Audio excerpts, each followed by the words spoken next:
Hello everyone. Hello. Can you hear me? Uh, Hi everyone who's in the chat. Can you hear me? If you can, please drop a yes. I can hear you. Otherwise, let me know if I'm not clear. Awesome, Swastik. Thanks for pointing that out. Pointing that I'm here. So without any delay, sorry for the delay. Without any delay, I would. Hi everyone, I'm Sai Avinash, and my nickname is Sinus_070 on a lot of other coding platforms too. CodeChef, CodeForces, AdCoder, like almost every other competitor coding platform. In this lecture, I'm gonna teach you modular arithmetic part 2. Like previously, we studied about formats theorem and other basic modular arithmetic. In this video, we'll be learning slightly harder topics. Well, not so hard. I'll make it easy for you, but modular arithmetic part 2. So I'm an SISV at Google Dublin. I'm currently working there. My All India rank is 3 in CodeChef. I'm a 7-star coder. I maxed out at International Master at CF. I previously interned at Uber and I'm a snagged on finalist. The subjects that I take are discrete maths, dynamic programming, and graphs. Jayantas AR3 in WhatsApp. So my rank in CodeChef, if you see CodeChef rankings, my rank would be 3 there. So that's what it is. In the ratings, I'm rated 3, All India rank. That's all. So use the code SciLife to get 10% off on the Unacademy Plus subscription. So what are the Plus subscription benefits? It gives you access to India's best programmers, and there are going to be live interactive classes.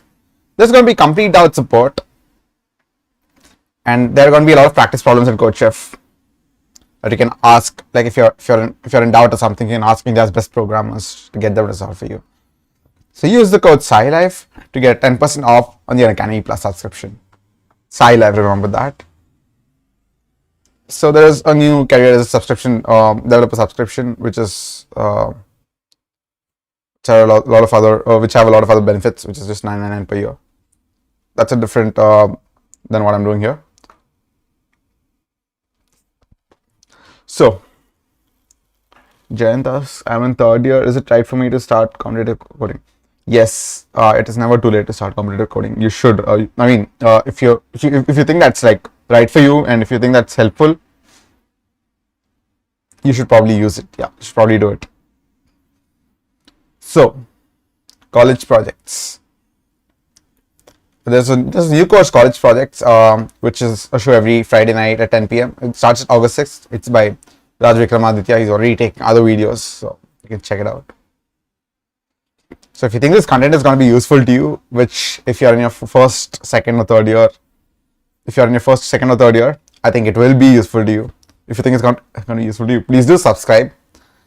And while I'm going to teach you modular arithmetic too, so if you think that video will be helpful to you, do like it and share it among your friends so that knowledge is meant to be spread.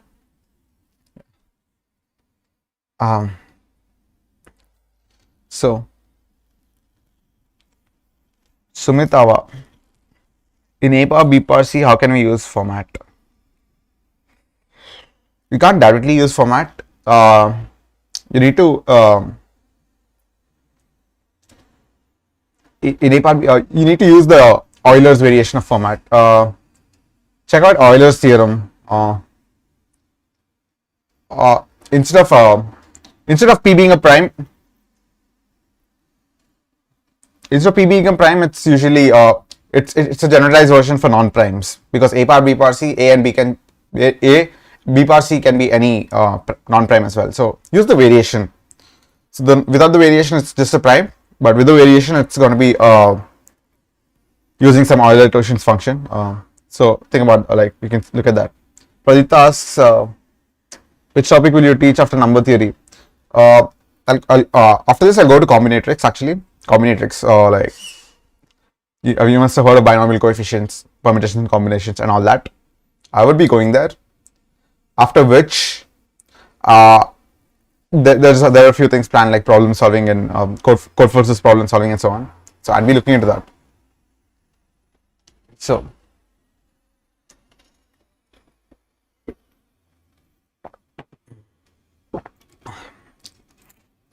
what the hell is periodic powers? Let's look at applications of Fermat's theorem. What's periodic powers? So we know that Fermat's theorem, I'll just revise what we discussed in the last class. A to the power p minus 1 is equal to 1 mod p. P, where two conditions: p is a prime number, a is not a multiple, a is not a multiple of p.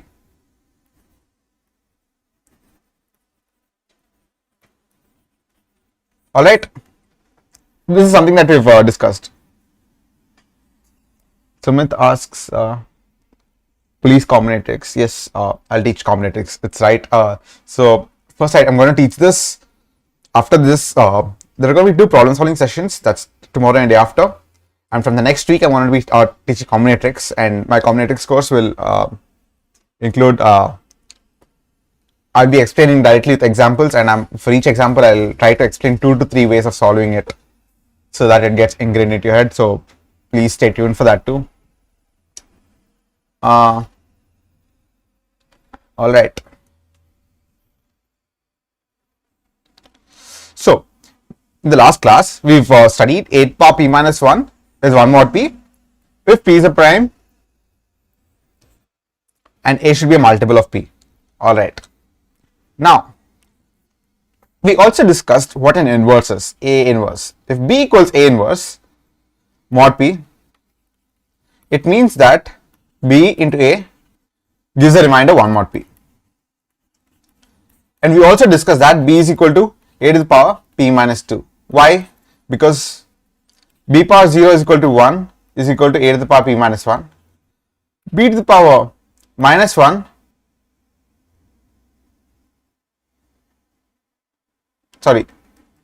and A to the power minus 1 would simply be multiplying A power p minus 1 by A power minus 1, A power p minus 2. Alright. Everything's clear so far? Do you have any doubts from the last class that you want me to re-explain? I can explain it now for you.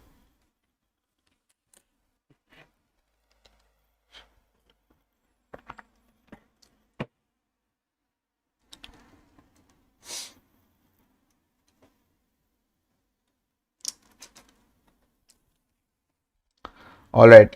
If everything from the last class has been clear, do drop that it's been clear, and I'll move on. So, all right. Periodic powers. What's a period? It's something that repeats. Let's discuss what it means. So, let's take prime p and a, which is not a multiple of p.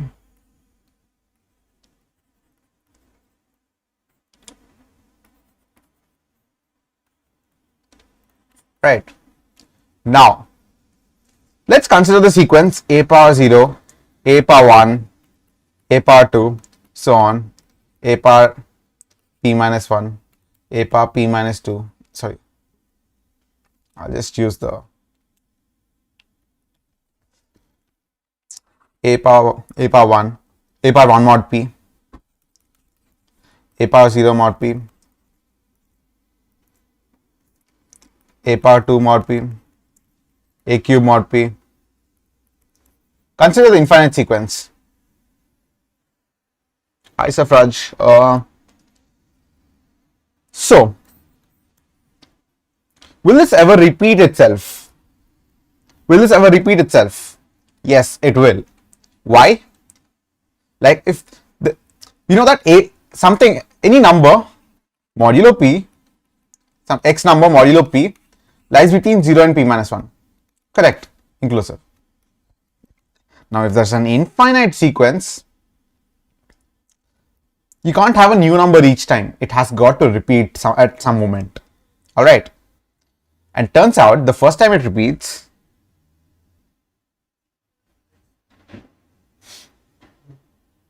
hi sir, while solving problems in format directly a power x is used, but x is given as k into p minus 1 plus r in the results. Yeah, I'm going to explain that. So turns out this pattern repeats after p minus 1 with a period of p minus 1. Matlab a power 0 modulo p is equal to a is equal to, one second. Yeah, I'll just explain it here. One sec, let me select this and we'll have this off. All right.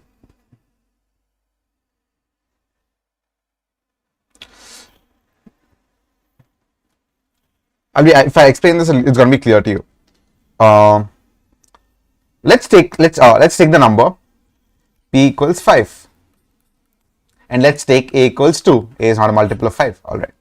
Now, what the claim is that, let's take the sequence 2 power 0, 2 power 1, 2 square, 2 cube, 2 4, 2 5. All of them modulo 5.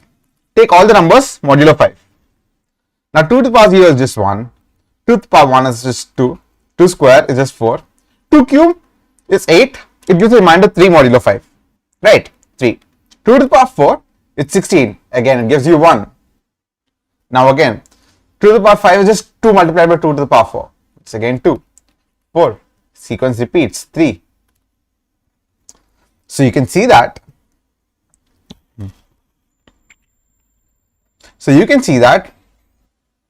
the pattern repeats after 4. Alright, the pattern repeats after 4. And from where did 4 come? The number 4? 4 came from the part where it's p minus 1. 5 minus 1 is 4. Alright? You take any other number as well. Take 3. 3 power 0. 3 power 1. 3 square. 3 cube. 3 power 4. So on. Why is it going to repeat? It's going to repeat because 3 power 0 is 1, 3, 3 square is 4, like 9 modulo 5 is 4, 3 cube is 27, 27 modulo 5 is 2, and 3 to the power 4. So 3 power 4 is just 3 power p minus 1. And we know that from Fermat's theorem, a power p minus 1 is 1 mod p if a is not a multiple of p and p is a prime. Now 3 power 4 will be equal to 1. 3 power 4 is just 81 and it's 1. And by Fermat's theorem as well, it's 1. Now, after this, the sequence is going to repeat because 3 power 5 is just 3 multiplied by 3 power 4. So, 3 multiplied by 1 is 3. And 3 multiplied by 3 is 9, which is basically 4. 9 modulo 5 is 4, and so on. That's why it's going to repeat after p minus 1. So, every p minus 1, the first p minus 1 chunk is on its own. The next p minus 1 chunk is on its own. After that, it's going to repeat every time. Got it?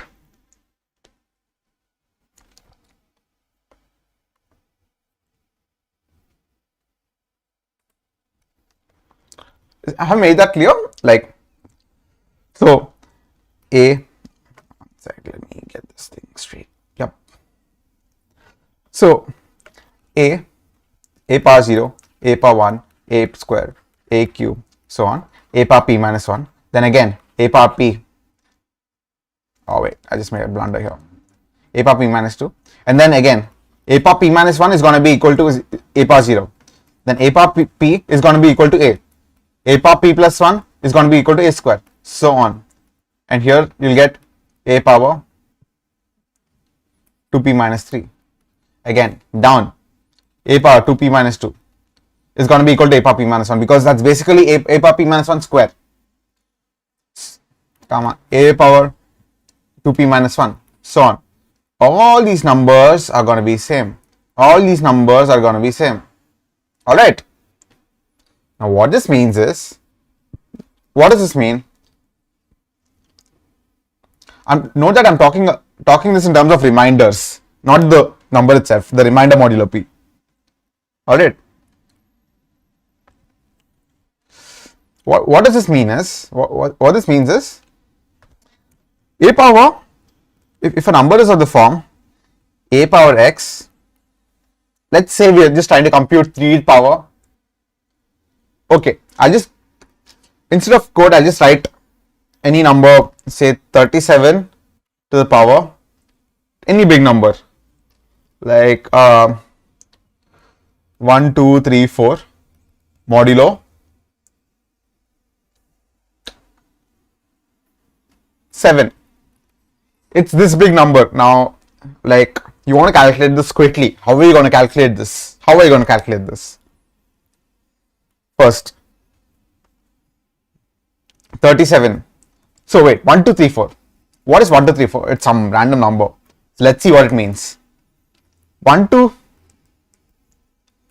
3, 4. When you divide it by 7, I think you'll get something like 1, 2, 6, 0.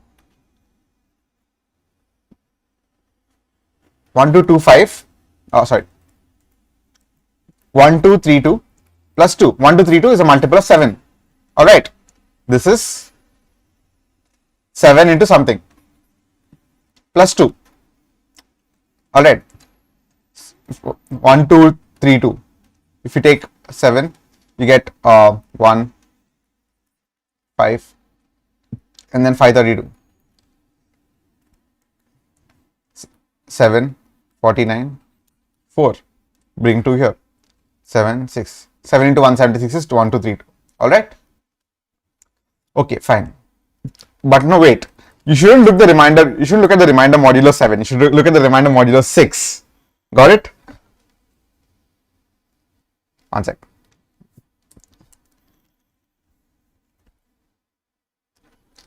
So what did you see? What did you want to know? 37 power 1, 2, 3, 4 modulo 7. Let's look at the remainder modulo 6. I made a mistake by looking at the remainder modulo 7, but remainder modulo 6. 1, 2, 3, 4 modulo 6. 1, 2, 3, 4 modulo 6. You know that 1, 2, 3 is a multiple of 3. 1, 2, 3, 0 is a multiple of 6. So 1, 2, 3, 4 modulo 6. 1, 2, 3 is a yeah. 1, 2, 3, 4 modulo 6 is just 4. Correct. So this is basically 37 power 6 into something plus 4. And we know that we can split this up. We want to calculate this modulo 7, so we can split this up.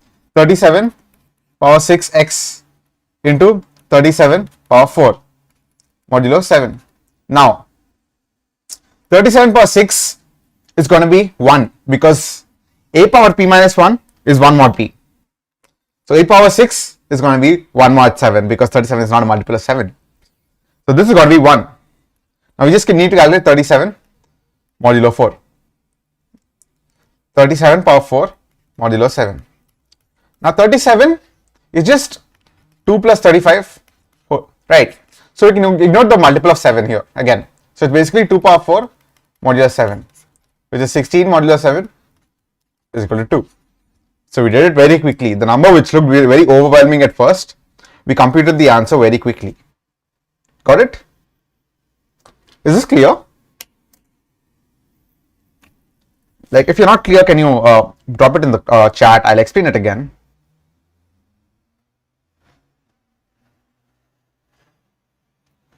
Like, if there's any doubt with this, I'll explain it to you. Which part of it is not clear?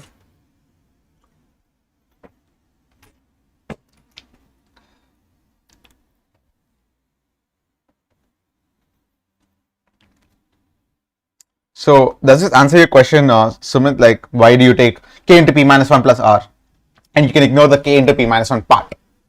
Like,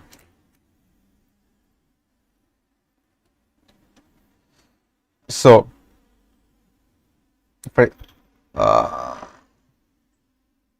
yeah, exactly. So a to the power x modulo p, you write x as something p minus 1 into r, p minus 1 into q plus r, and you ignore this part because this, if you look here, we ignore this part. Why? Because this will turn out to be 1 because of the Fermat's theorem, and then you just compute r, which is going to be really small anyway. So yeah, exactly, 37 power 6x modulo 7 is going to be 1 anyway. So Sandeep asks, I have a problem in finding complexity. Is there any video available? Sumit, Sandeep, you can look at my first video. I've given a basic gist of time complexity. Like, that should help you understand time complexity, the first video. And it has binary exponentiation too, but It just starts off with basic time complexity as well. So is this clear, everyone? I can move on with the next chapter, the next part actually.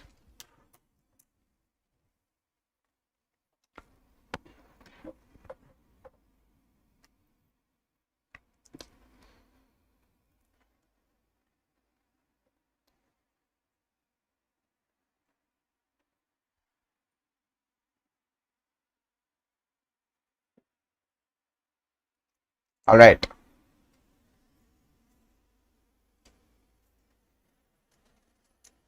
So, binomial coefficients. How do we calculate them quickly?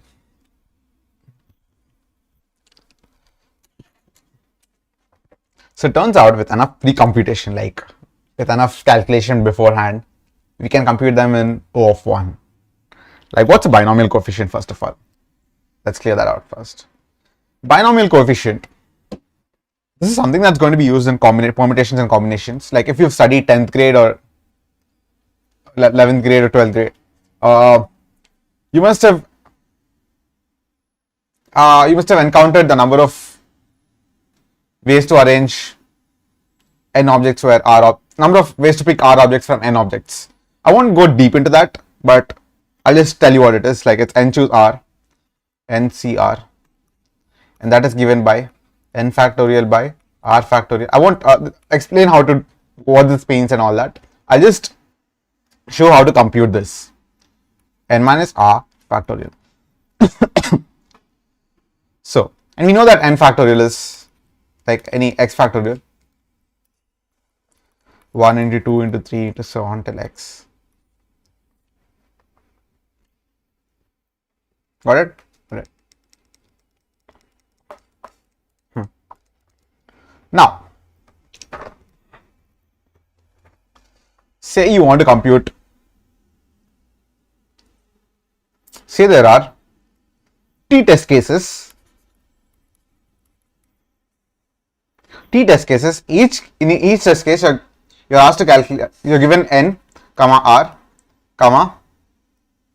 n, r, and you have to calculate n choose r modulo 10 power 9 plus 7, which is a prime. You need to calculate t test cases, you need to calculate NCR modulo prime. How do you calculate this quickly? And t is up to 10 to the power 5, n is up to 10 to the power 5. I'll show it to you. So, one way is to just calculate. One second.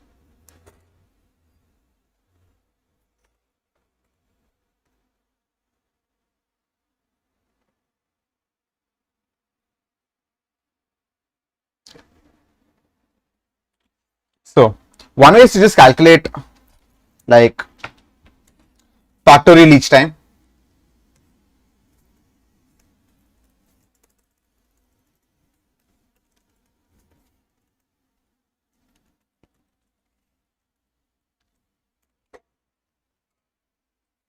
So, one way is to just calculate factorial each time. So, we take the input as t. Int I equals 0, I less than t, I plus plus, t in n r.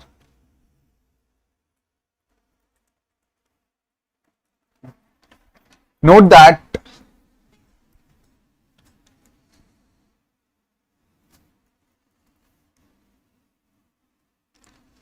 let's say we have this is basically binary exponentiation. Ignore this, like let's code that too. Let's code that too. I'll code everything in front of you. I won't copy paste anything. Fine. So basically we need to calculate n choose r, right? Which is basically n factorial by r factorial into n minus r factorial. Fair. All right. Now,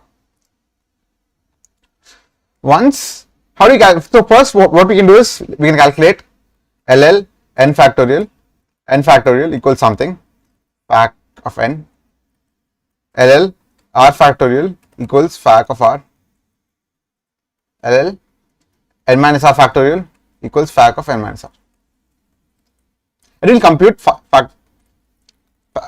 n factorial, R factorial and n minus R factorial as well, all of them. So LL fact,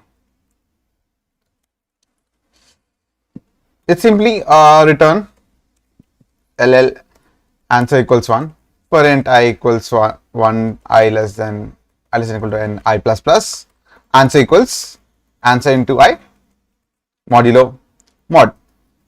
So that's basically 1 into 2 into 3 so on till n, return answer. Now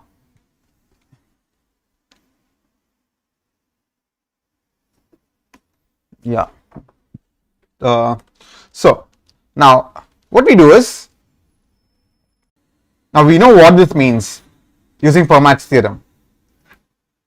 What does it mean? It means 1 by x means in 1 by x in modulo p means x to the power p minus 2. We know that, correct? So let's do that itself. Here, just let me know that if you have any doubts here, like I'll explain it to you. I really want you to get this clear. This is very important. So yeah, all right. So let's write what an inverse. First, let's write the power function. LL a comma x. If x equals 0, base case return 1. LL answer equals power of a comma x by 2. If x modulo 2 equals, then return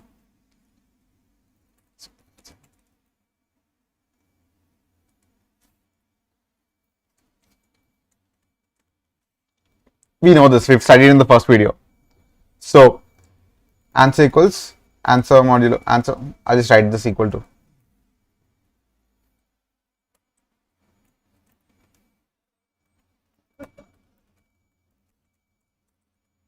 I'll just copy this one.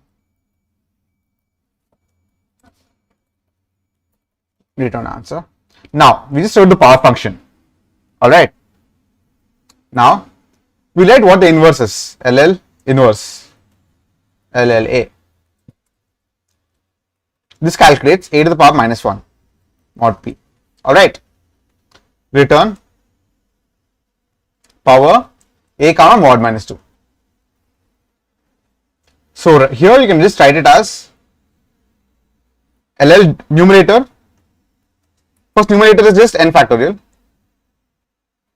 LL denominator is equal to n minus r factorial into r factorial. So answer would be equal to C out. I'll just write answer LL numerator into inverse of denominator modulo mod, because every multiplication we need to take a mod. Fair?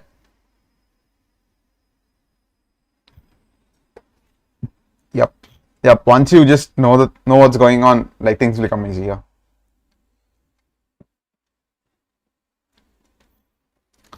Is this clear? And now you just print the answer. So first I calculate n factorial, then r factorial, then n minus r factorial. Alright. Now I can just multiply n factorial by denominator is n factorial into r factorial. That's why I took the inverse. Fair? So have I made myself clear here? Are there any doubts? Any doubts here? This is how you calculate n choose r very quickly. There's another way I'm going to come to in a few minutes. But if you have any doubts in this, do let me know.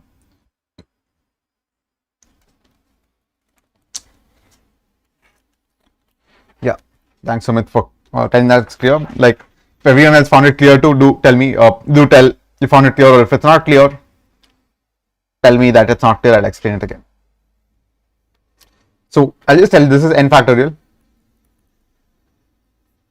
r factorial, n minus r factorial, Now denominator is just r factorial into n minus r factorial. Now answer is n factorial into inverse r factorial into n minus r factorial ka to the power minus 1.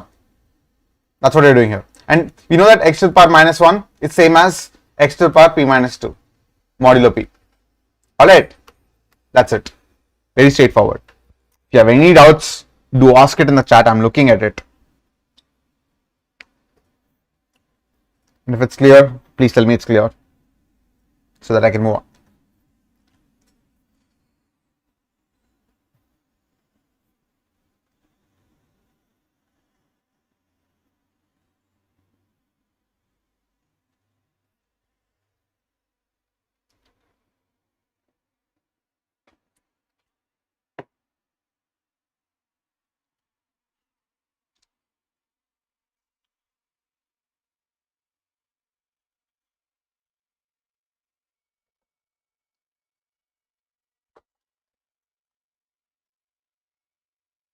All right.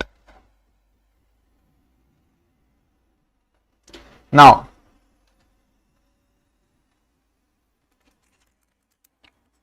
look at the complexity of this. For each t, for each test case, we are computing factorial of n, and factorial of n is O of n. Correct. And for each t we are doing that. So the total complexity is O of t into n, which is very expensive, isn't it? Isn't it expensive? Like if t is up to 10 to the power 5, n is, we are computing this each and every time, which is very boring and it's going to exceed your time limit. That's bad. You shouldn't do that. So how can you make this faster? How can you make this faster? This for each test case, you're computing O of n, and that you're doing it thrice, but that's okay.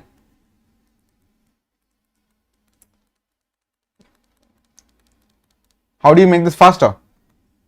Slow, boring. How do you do it fast? How do you do it fast? Let me tell you.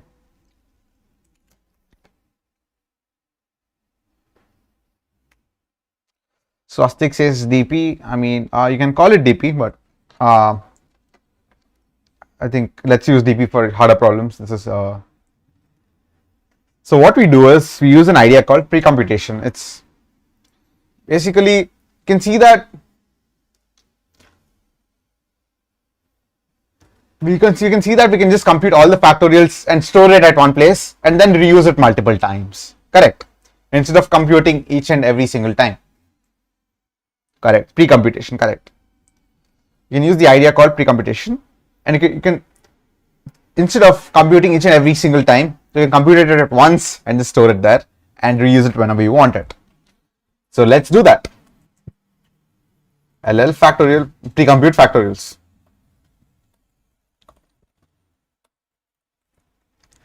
LL, let's compute it up to max n equals 1e6, 1e5 plus 5. Just add a small number just to be safe every time. LL factorial max n. So factorial of 0 equals 1. How are we doing this? Let's see. We don't. One way is we can do this every time. For int I equals 0, I less than max n, I plus plus, factorial of I equals, I'll just write this after this.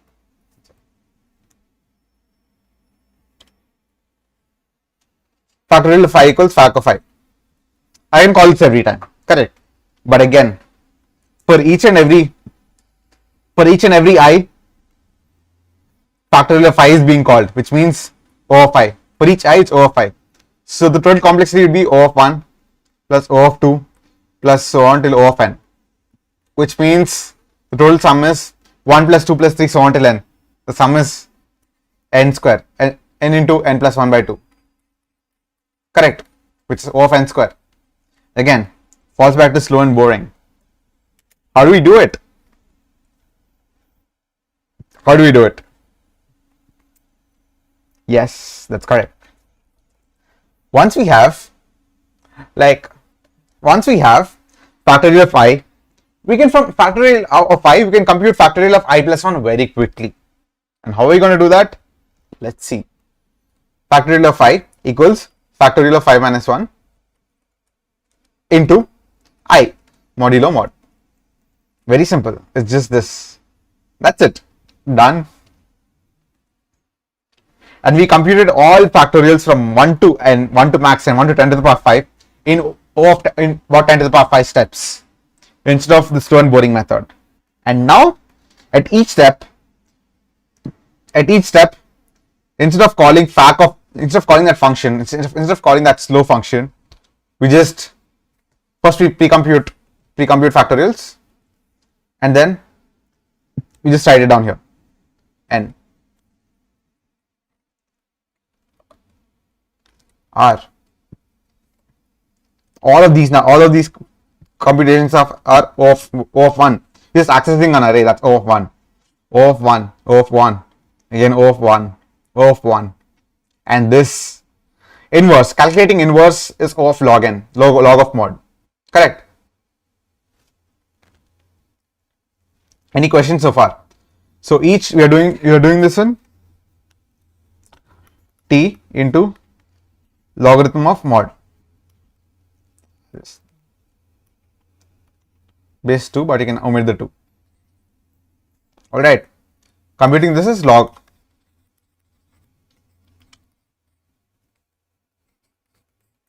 So pre-computation is O of n. This is basically n plus t log mod.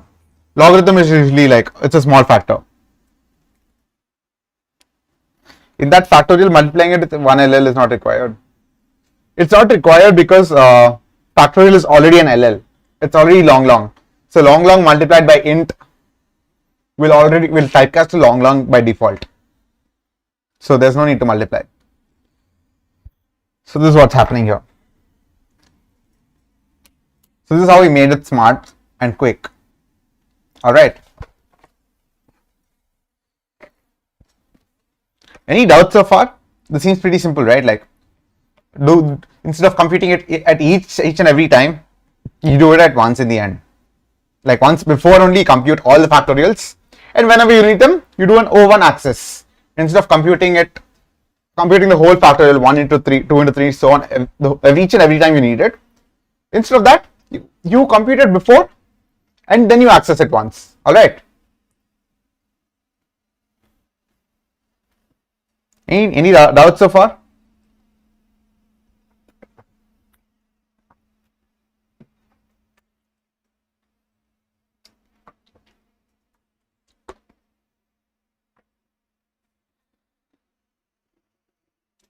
Any doubts? Like, if it's clear, tell it's clear, or if you have any doubts, I'll clear that for you too. Actually, there are like 8 people in the chat, so I want you to use the chat as a communication option because I'm looking at that right now.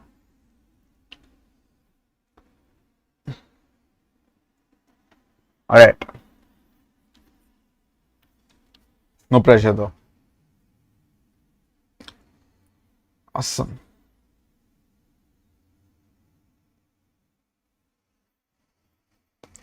Again, can we make this faster?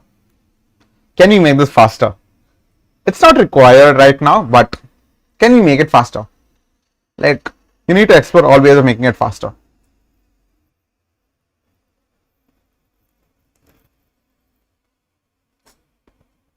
Turns out we can. So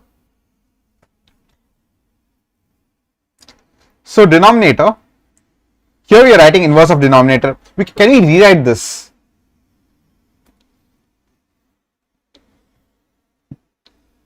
We could also write this as, I'll just use the screen now. Let me erase this off.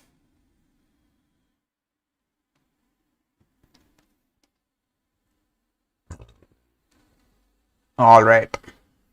What did we do here? We computed n factorial, r factorial, n minus r factorial.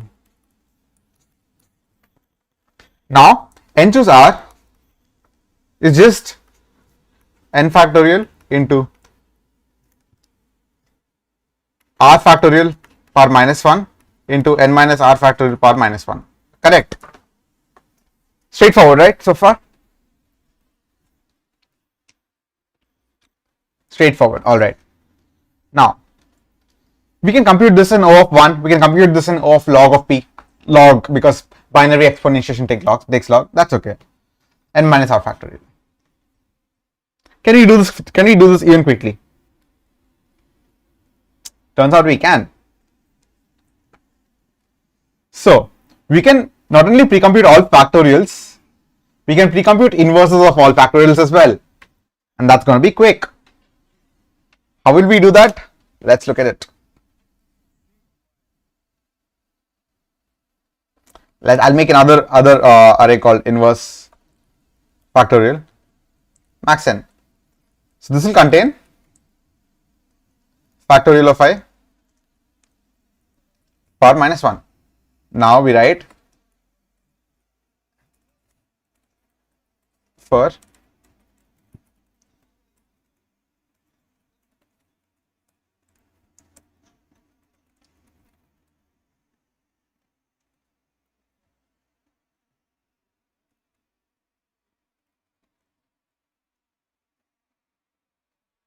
and then here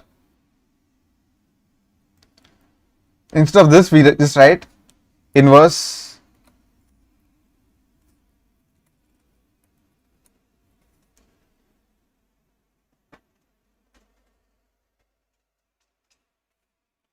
I just write I r fact, I n r fact, and then LL answer equals n fact into IR fact modulo mod. Answer is just the multiplication of these three values. Correct. All right. Answer equals answer into INR fact. Simple. That's it. Now, with the pre-computation of inverse factorials, we can, for each test case, we computed this in O of 1. We're just accessing arrays and we're just multiplying things here. That's it. All right. Can you see that? You're just accessing arrays and multiplying things here and nothing else. The pre-computation is happening here. It's O of n log n now. Before it was, previously initially it was n into t. We got this from n into t to n plus t into log mod. Man, I hate this thing. N into t, n plus t log p. I'm using p and mod interchangeably, so it's okay. It's up to you. And then,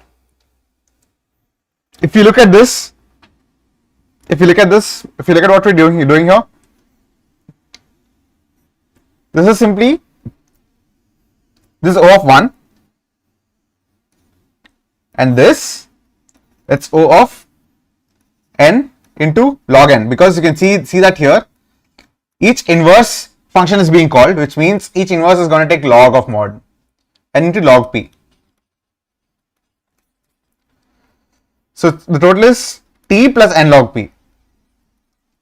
Now you might think, I mean, both are similar. I mean, what new has this done? Correct. Both seem similar, like both are similar complexities, and you're right to think that. But turns out we can make this t plus n log p. We can improve this further to t plus n. We don't need to compute all inverses. I'll show you how.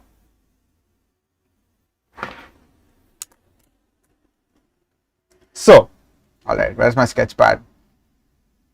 Here, alright.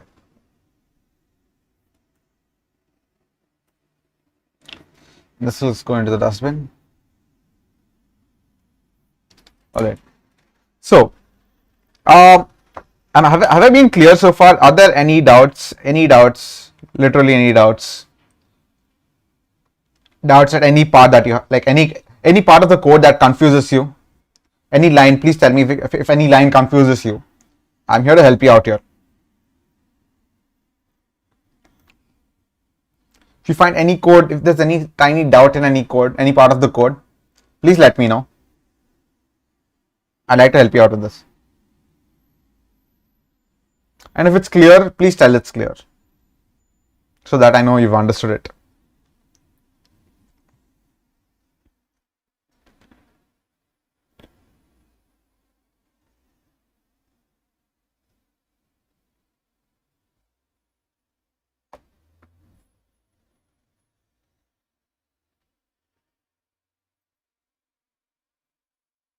Okay, thanks, Sumit. Awesome. Thanks, Ishank. All right, I can move on, I guess. So usually, how do you improve your code? How do you make it better? You find the bottleneck first. So how do you make it better? You find the bottleneck first. And what's the bottleneck? This part is O of t. This is the part which is O of n log n. Correct? Fine. This is the bottleneck. Like, we want to remove the log n now. This part O of n, but this part is O of n log mod. So we need to improve this part. All right. Now, how do we improve this part? How do we improve this part? Let's look at it. So, for each I from 0 to n, we're calling the function inverse of I factorial. Basically, f of I, where f of I has already been computed, or inverse of I factorial. Correct. Now we shouldn't, like, can we get away without calling it each and every time? Like, we're calling it for 1, we're calling it for 2, we're calling it for 3 factorial, 4 factorial, so on till n factorial. Can we get away without calling it for each and every single time? Turns out we can. How? Let me tell you. So, say we have inverse of I factorial, which is 1 by I factorial. Can we get inverse of I minus 1 factorial? Quickly. Isn't this just multiplying this by I? I into 1 by I factorial is just 1 by I minus 1 factorial.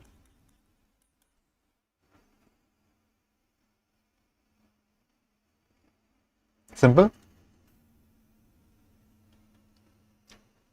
Alright, let me explain it to you again.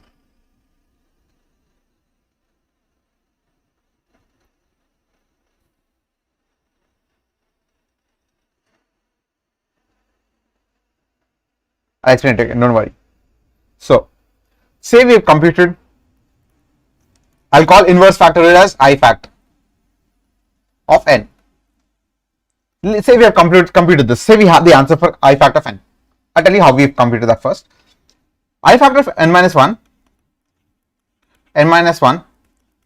is just n into I fact of n. For example, 1 by, say we want to calculate I fact of 4. This is just I fact of 5 into 5. How is this working out? It's working out because 1 by 5 factorial into 5 is simply 1 by 1 into 2 into 3 into 4 into 5 into 5. 5 and 5 cancel, you get 1 by 4 factorial. That's what we want here. But how do we calculate everything above this? How do we calculate everything above 4?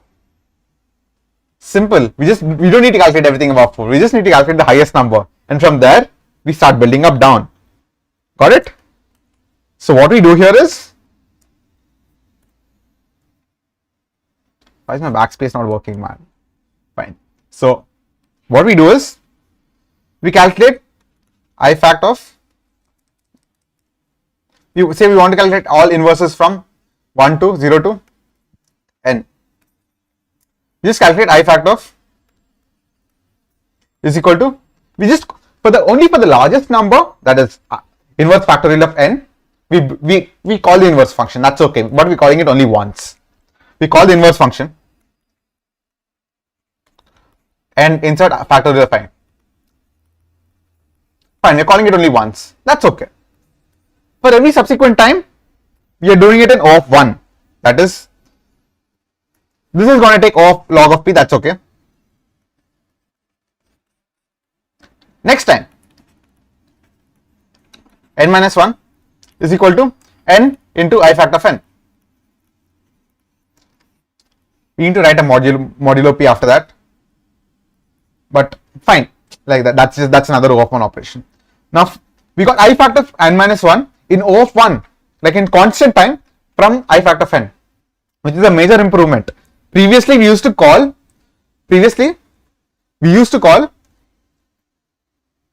inverse each and every time. Right now we're just calling it for the largest number and then building it downwards from there. Got it? Now I fact of n minus 2 is equal to n minus 1 into I fact of n minus 1. And how is this working out? Let's just look at this. What is n into I fact of n? I fact of n is just 1 by n factorial n. So n factorial is just 1 into 2 into 3 so on till n. So n and n gets cancelled. 1 by n minus 1 factorial. That's where it comes from. Alright? Is this clear so far? Or are there any doubts? So you compute the largest number and you build it downwards, because you don't need to call the inverse function, which is a bit costly. Log of n, not so costly, but still it's contributing to the bottleneck. So you need to eliminate it. You want to eliminate it if possible. So you just compute it once for the whole, from 1 to n. You don't need to compute inverse each and every time. You just compute it once in the end, and then from there you build up like this. I'll show it to you via code. Let me know if I'm clear with this. Is this clear?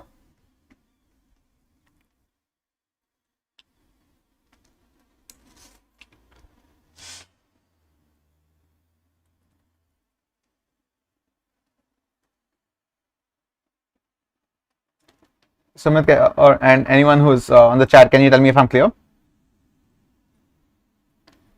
Just move this up here. All right, what did we discuss? We're going to calculate max n minus 1. This we're going to calculate with brute force only. Inverse of factorial of max n minus 1. All right. We're calling this naturally only. But everything after this, going from top to bottom. For int I equals max n minus 2, I greater than equal to 0, I plus I minus minus. Inverse factorial of I equals inverse factorial of I plus 1 into, actually let's do it another way, one second. How we discuss, we can do it in two different ways, but I'll tell you how we discuss itself. Inverse factorial of I equals inverse factorial of I into I. And that's it.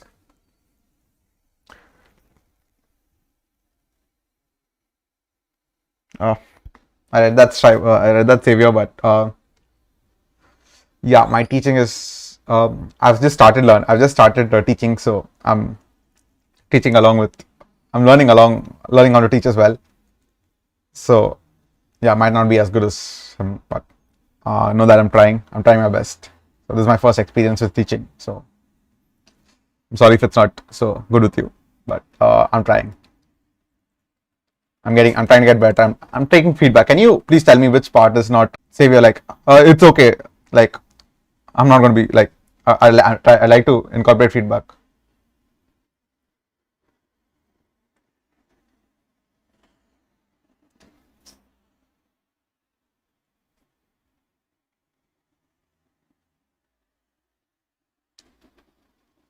I'm really open to feedback. So if you have any constructive feedback, like which part I can improve, then that'll be really great.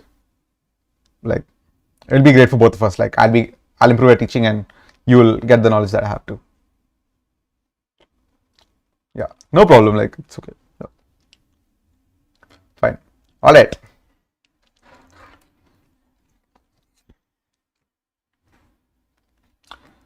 So is this clear? All right. So this part is O of n. This is just one call for this one call of the costly function, but every other time it's O of 1. Got it? So total is just O of n. I'm not writing O of max n, just O of n. And every other thing downstairs. This part, it's again O of t. Functions are just multiplications and taking modulo, which all of them are constant factor. All of them are constant factors. So, and this, if you see, this is O of n as well. So the total complexity is O of n plus t. Straightforward. Like we have reduced the complexity from O of n into t to O of n plus t log n, which is almost the same as O of n log n plus t, n log p plus t, and then we reduce it to O of n plus t. Got it? Any doubts so far? If you have any doubts at any point on the code or in the lecture, that if anything is slightly inconvenient to you as well, this is something that you need to have it ingrained into your head. You need to know what's going on here, and I really want you to know that too, because it's a great subject and having fundamentals clear will take you a long way. So if there are any doubts, please, I'm looking at the live chat. Please ask me if you have any doubts. I'm here to clear them.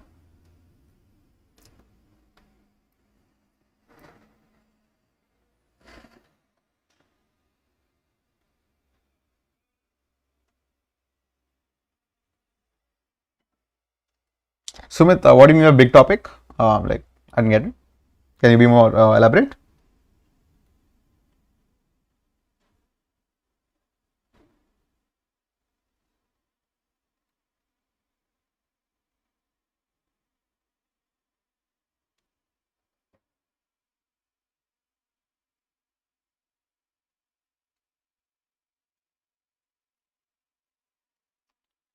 Any doubts so far?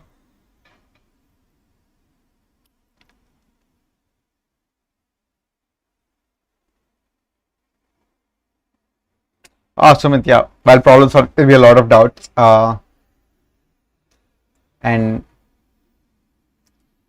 But one good thing is that you're solving problems. Getting a lot of doubts. It's a good sign that you're solving challenging problems. So don't be worried. Like that, at any level, even after you get good enough, you'll still have doubts. It's a good sign that you're solving problems that are challenging to you, and that's where the learning is going to happen. So it's good. So keep going. You'll get there. Any more doubts? Any more doubts in this class? Like, I'm here to explain.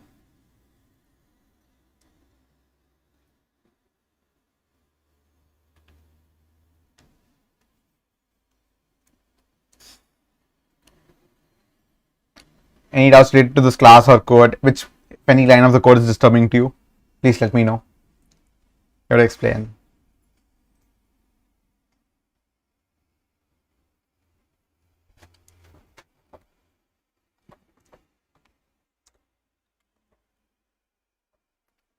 Or if there's any difficulty with any number theory topic, or please drop it in the chat.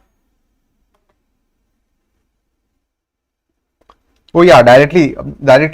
If this topic comes there directly, then it's not a good problem. Simply not a good problem. Yeah, its applications come like at different levels. It comes at higher levels too and lower levels at every stage. Yeah. All right. So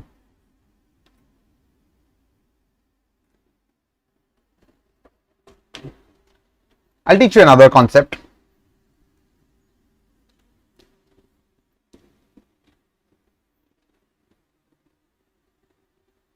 How to know when to use this? Again, as I've told in my last videos, there is no shortcut to practice, and you're in the right direction. You're practicing, you're having doubts, just move on quickly, like from one problem to another. If you're stuck for long, for 15 to 20 minutes, just look at the editorial, and or if you want to think, that's cool too, but if you want to like learn quickly, 15 to 20 minutes on a problem, if you're not making progress, just look at the editorial. Learning, quickly move on, don't waste time here. Don't forget to code. All right.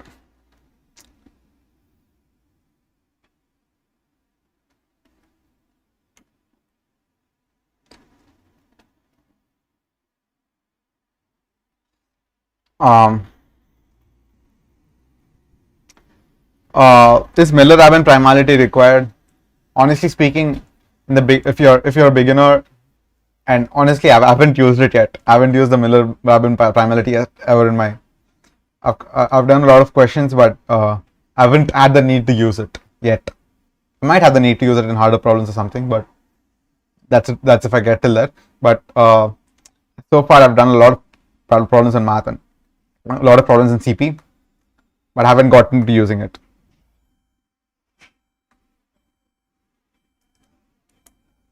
All right, awesome. So let's speak about another number theoretic concept.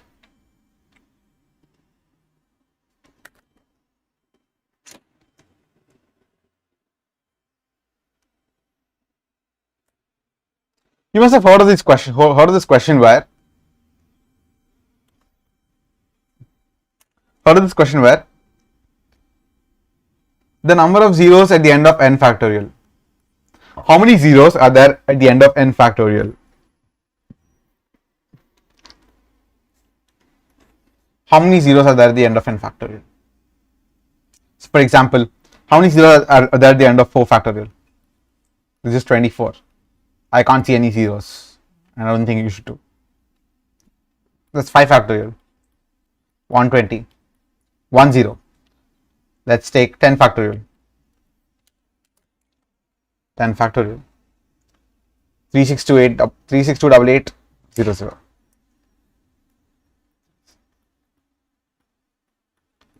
Two zeros. Yeah, the trading zeros problem. So basically, how would you do this? So what brings a zero into a factorial? Like when would a number have a zero? When it's a multiple of 10. If it's a multiple of 10, it's going to have at least one zero. If it's a multiple of 100, it's going to have at least two zeros, and so on. Yeah, trailing zeros problem. Yeah, I'm just explaining it. Now, why would you? What makes the number a multiple of 10 or 100? What makes the multiple a number of 10 power x?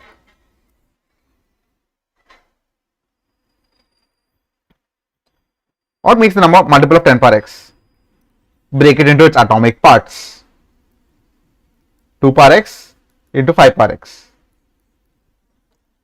So basically, if you write the prime factorization of a number n, write the prime factor of number 2 power a, 3 power b, 5 power c, and so on, some shit over here. So just look at 2 power a and 5 power c. You take whichever number is smaller. For example, the number 2 square, 3 cube, 5 power 1, 7 power something. Look at this number. It's basically 4 into 27 into 35. We can look this. This is 3780. Okay. Now look at why is there only 1 0? Because the bottleneck for 10 is just 5. That is, we take minimum of 2 and 1, which is 1, and that's the number of zeros that are present. Alright?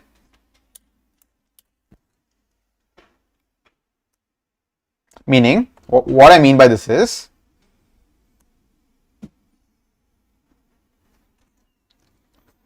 What I mean by this is,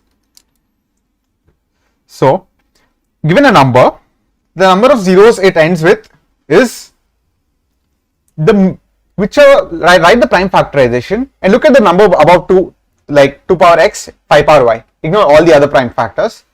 Whichever is lower between x and y, like if x is less than y, then there are going to be x zeros. If y is less than x, there are going to be y zeros. Minimum of x and y zeros. So let's look at the prime factor. If the prime factorization of a number is 2 power a, 3 power b, 5 power c, 7 power d, and so on, the number of trailing zeros for this is min of a comma c. Alright. Alright. Awesome. Now, you must have heard trailing zeros of factorials. It's a very famous question. Like it's a really famous question. Fine. Now, how do you find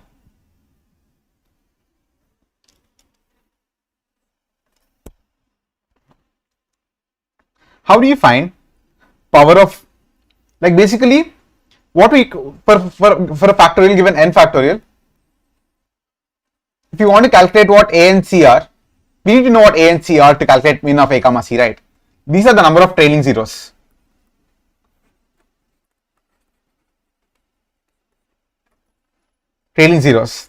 So we need to calculate what the power of 2 in n factorial is, the power of 5 in n factorial is. So first let's calculate the power of 2.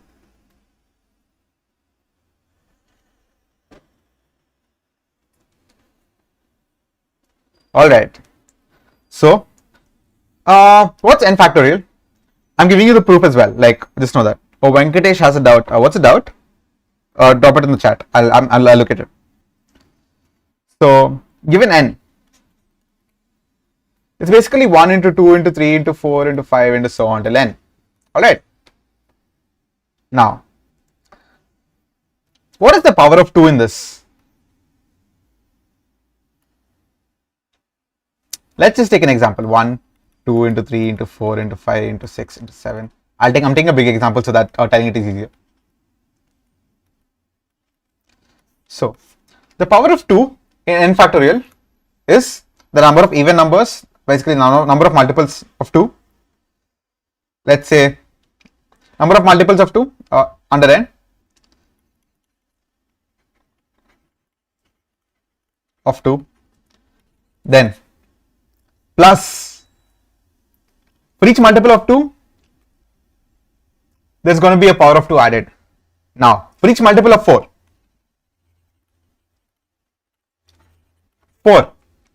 plus, because here there's 1, here there's 2, 3, 4, 5. For each even number there's 1 added, and for each multiple of 4 it's a multiple of, one sec, so of 8 and so on.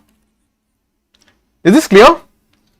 Multiples of 2 plus multiples of 4 plus multiples of 8, basically multiples of powers of 2. So if you can look at this closely, this is essentially, okay, need to clear this, bro.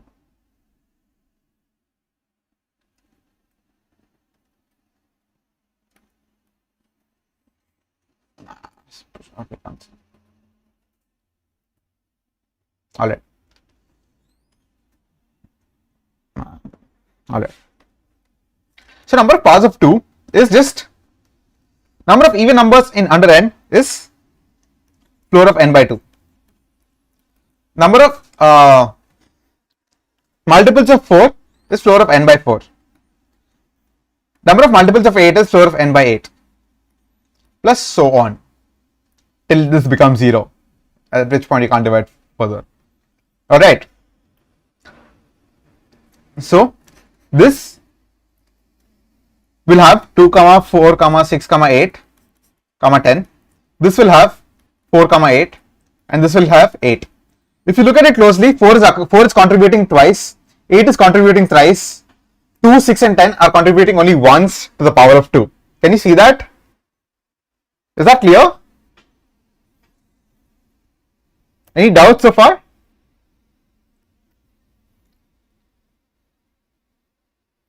For example,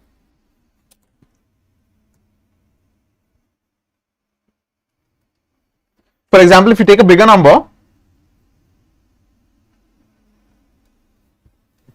for say n equals 16 or something, I'll just take another number 17. Now, the power of 2 would be n by 2 plus n by 4 plus n by 8 plus n by 16. Why? So first in n by 2 you have 2, 4, 6, 8, 10. Alright. N by 4 you have 4, 8, 12, 16. N by 8 you have 8, 16, all multiples of 8, 16. N by 16 you have only 16. Alright. Now at this point, it's at this point that each number 2, 6, 8, 10, 14 are contributing only once. As you can see, they're contributing only once. Now 4 is being contributed twice because 4 is 2 square. It's going to contribute 2 to the power 2, n factorial, 17 factorial. 4 is going to contribute 2 to the power of 2. 8 is going to contribute 2 cube, which is 8 is occurring 3 times. Similarly, 12 is 2 square into 3. So it's going to contribute twice to 12. 16 is going to contribute 4 times. 16, 16, 16, 16. It's all adding up, right? You can see it adding up. You can see all of it fitting in here. Is this clear so far? This is basically true for any power. Meaning, if you want to calculate power of 3 in 17 factorial, for example, you can just do 17 by 3 plus 17 by 9. And note that in 17 by 3 you have 3, 6, 9, 12, 15. And in 17 by 9 you just have 9. And you can see that 3, 6, 12, 15, all of them contribute exactly 1 to the power of, like 3 power x is 17, say 17 factorial. In the prime factorization of the 17 factorial, you have 3 power x. So 3, 16, 12, 15, each of them contribute exactly once. But 9, since it's 3 square, it's going to contribute twice. As you can see, it's contributing here and it's contributing here. Fair. This is basically 17 by 9 is just 1. Floor is basically rounding it down. 17 by 3 is 5. You have 5 numbers here. And so on. This is clear so far. This is clear, like it's very straightforward. You're multiplying this number by 2, so on. Yeah. So, with this logic, we know that let's make an observation. Before that, let's calculate how to calculate the power of 5, for example. So you have n. Oh man.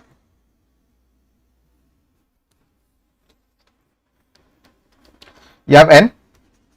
Now you know how to calculate the power of 2 in this, which is basically n by 2 plus n by 4 plus n by 8 plus so on.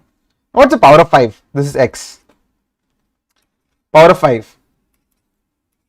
N by 5. It's very similar. Plus n by 25 plus n by 125 and so on. Alright. Very straightforward. Now, this is the power of 2. It's basically n is equal to 2 power x into 5 power y into something else, 3 power something into 7 power something into something else, which is not relevant to the number of trailing zeros.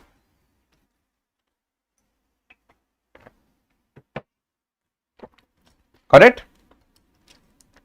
Now you can just print,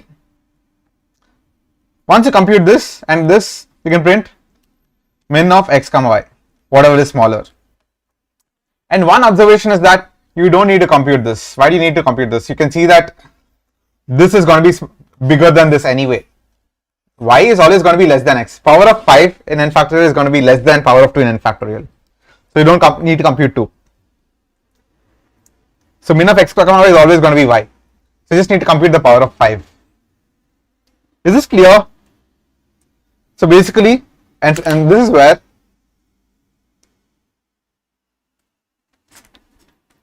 And from one second. And from here you get like the number of trailing zeros as n by 5 plus n by 25 plus n by plus so on.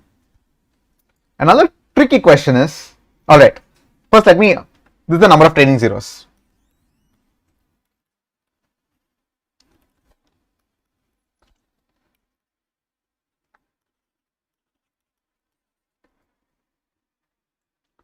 Let's just take it with an example, 37. The number of trailing zeros is 37 by 5.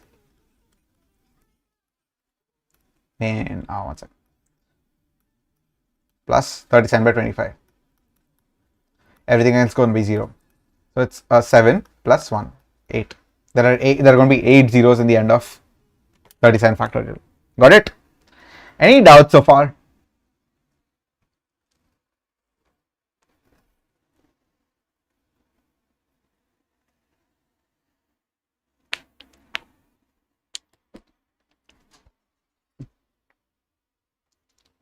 Awesome.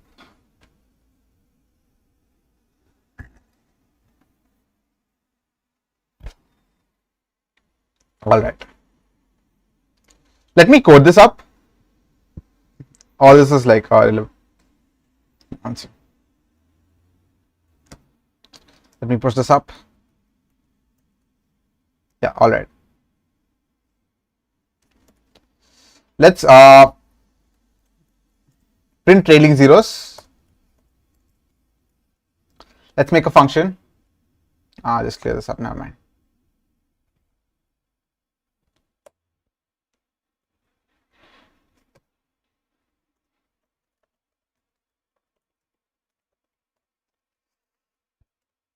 In trailing zeros, int n, factorial of n. All right, now, but trailing zeros, all right. Now, we calculate power of p in factorial. It's basically, we just tried a while loop, while p less than n, one sec. In g equals let's say p, while n greater than 0, while g less than n,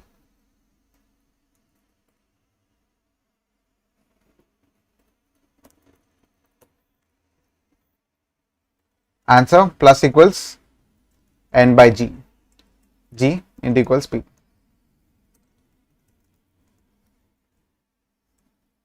I'm just explaining, I'll just explain now. Return power 5. That's it. So what's happening here is, like so here I'm calling power p of n comma 5. So initially g equals 5. So n by g plus, then g equals 5 square. G is being multiplied by 5. N by g square. Floor is automatically taken by the C++ compiler, so we don't need to write floor explicitly. Plus again g is being multiplied by p again, n by g cube, and so on. All right. So this is how you compute power, like the fifth power of the power of 5 in n factorial. Once you compute power of 5 in n factorial, that's basically the number of zeros in n factorial, the trailing zeros in n factorial. Is that clear? Is that clear? Any doubts so far? Please let me know if you have any doubts. I'll go to a slightly harder problem, which is not so trivial, and I haven't seen it a lot in several places. So I want to explain that to you.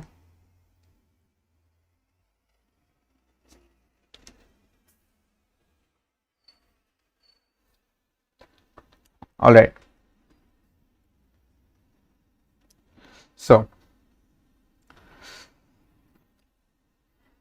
So we've calculated the number of trailing zeros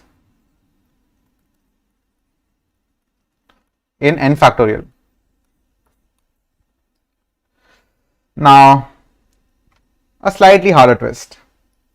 Given n comma r, How do you find the number of trailing zeros in n choose r? How do you find the number of trailing zeros in n choose r? You can't use the same method. No, you can't use the same method. You can't just compute the number of the power of 5. The power of 5 in n choose r. And just tell that that's the number of trailing zeros. That's wrong. Like NCR can be written as n factorial by r factorial into n minus r factorial. Any solutions? I'm looking at the live chat. Find the number of trailing zeros in n choose r. How do you calculate the number of trailing zeros in n choose r?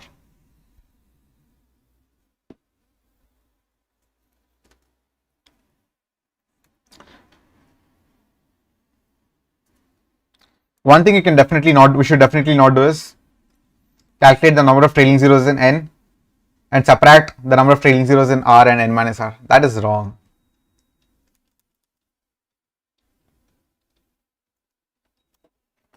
One example is, I won't give you like, say you have a by b into c.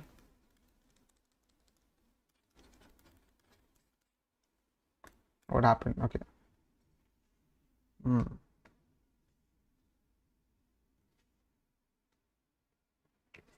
All right. Say you have a by b into c. If you want to calculate the number of trailing zeros in a by b into c, you can't do number of trailing zeros in a minus number of trailing zeros in b minus number of trailing zeros in c. A simple counter example would be 10 by 2 into 5. Correct. Right. So number of trailing zeros in 2 is 0. Number of trailing zeros in 5 is 0. Number of trailing zeros in 10 is 1. You can't just do 1 minus 0 minus 0. That would be wrong. Alright. So what you do is, so this is the counter example, Vikash. Why you can't do? It's because 2 into 5 is 10 and the number of trailing zeros in this is just 0 because 10 by 10 is 1 and 0. But if you just do a subtraction thing, the number of trailing zeros in 10 minus number of trailing zeros in 2 minus number of trailing zeros in 5, you get the answer 1, which is not equal to 0. There's 0 trailing zeros, there are no trailing zeros. But if you use that logic, you get 1, which is wrong answer. And you can see why as well.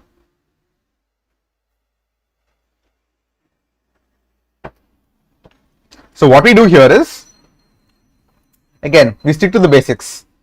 It's important to stick to the basics and not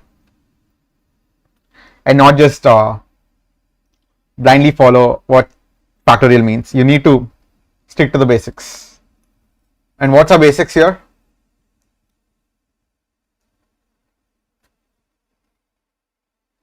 One sec. All right. What are our basics here? Basics is always go back to atomic structures of numbers.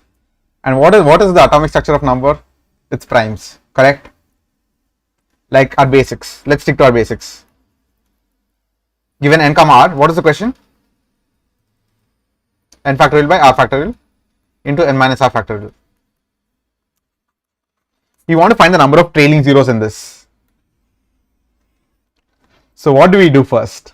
First we write this as atomic terms 2 power x and 5 power y.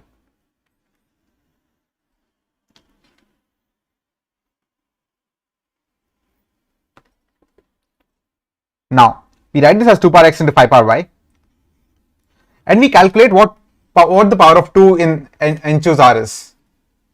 We calculate what the power of 5 in n choose r is. Note that in this we can't always say that y is less than x. And we calculate min of x comma y. Y is not always less than x. For example, take the example of 5 factorial by 4 factorial into 1 factorial. Here the power of 5 is 5 power 1 into 2 power 0. Here y is greater than x because there are denominators and there's some complication as well. You can't directly say that, right? Why can't I undo? Alright, turns out I can't undo. That's okay. I'll just erase the whole damn thing. So what?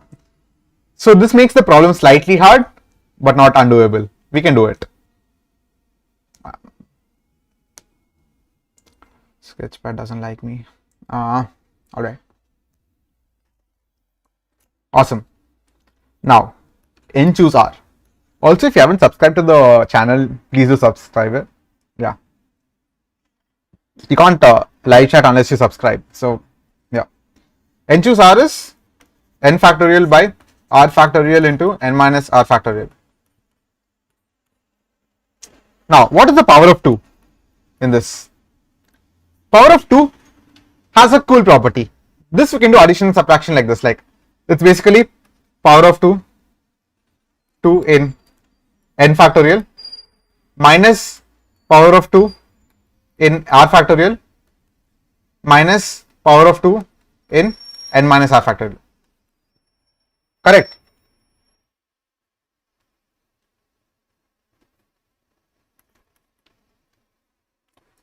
Very straightforward. And similarly for power of 5 as well. Power of 5 in n factorial minus power of 5 in, from power of, so since here, say the power of 2 is 100 and in R power of 2 is 35 and n minus R also power of 2 is 35. So the power of 2 in n choose R will be 100 minus 35 minus 35. That's straightforward. Rohit Siddhibomla. Yes, I'm Telugu. I speak Telugu. So how do we do this? Trailing zeros. In trailing zeros in n choose R, int n, int R. Two parameters n choose R. So int p2 equals power of n comma 2 minus power of p n minus r r comma 2 minus power p n minus r comma 2. Int p5 equals same thing. Let's write this as x and y as we discussed. X, y, power of p n comma 5 minus power of p r comma 5 minus power of p n minus r comma 5.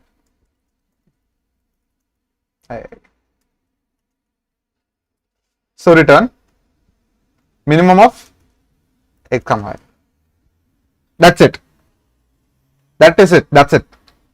Note that you can't directly return y because sometimes, for example, we discussed the case where of 5 choose 1. We'll just print it if you want. Like you can see. Sorry, we can't print it. Oh, one sec. So an issue here. So x. So y is the power of 5 in n factorial. X is the power of 2 in n. Y is the power of 5 in n choose r, n factorial by r factorial into n minus r factorial, and x is the power of, yeah, so on, 2 and 5. And you're taking the minimum of that and you're returning it as the trailing zeros. We discuss why that. We discuss the reasoning behind it as well. That's it.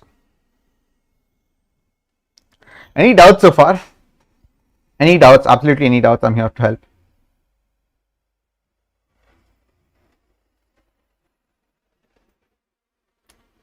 If there's any doubt, I'm here to help. Like, please let me know. So this is the last topic I'll be covering today. So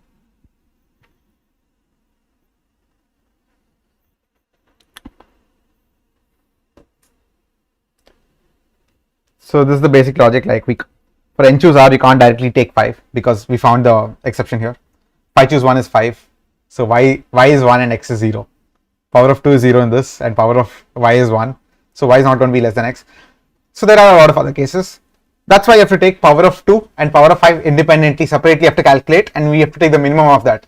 That is the number of zeros in the end of n choose r. All right. All right. If everything is clear, then I can. Oh, swastik. Okay, yeah, I think I just explained that. So, oh, we have take you forward here. So that's nice. So.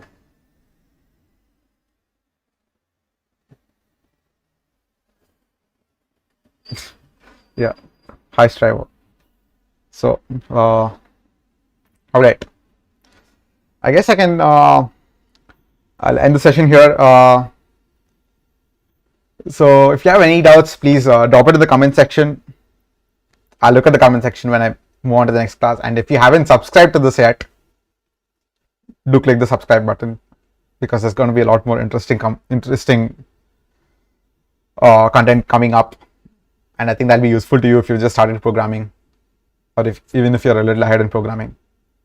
Next class I'll be taking problem solving in related to modular arithmetic and number theory. Awesome. Have a great day, and if you have any doubts, don't forget to drop it in the comment section. See you.